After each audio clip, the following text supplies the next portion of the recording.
మరో breaking news చూస్తున్నాం. ప్రతిష్టాత్మకంగా చేపడుతున్న హైదరాబాద్ మెట్రో రైలు సెకండ్ ఫేజ్ ప్రాజెక్టులకు తెలంగాణ సర్కార్ పరిపాలనా పరమైన అనుమతులను గ్రీన్ సిగ్నల్ ఇచ్చింది.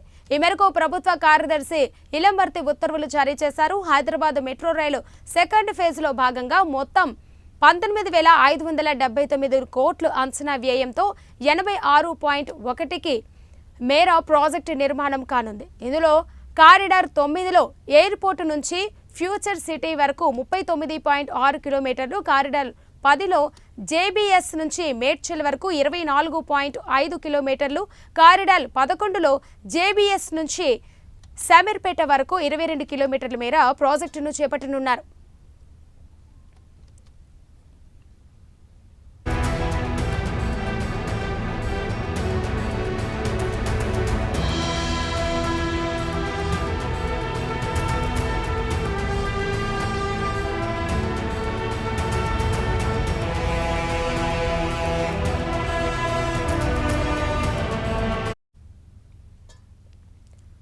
హైదరాబాద్ ఎయిర్పోర్టు మెట్రో లిమిటెడ్ ఆధ్వర్యంలో కేంద్ర రాష్ట్ర ప్రభుత్వాలు జాయింట్ వెంచర్గా హైదరాబాద్ మెట్రో రైలు సెకండ్ ఫేజ్ పనులు కొనసాగుతున్నాయి.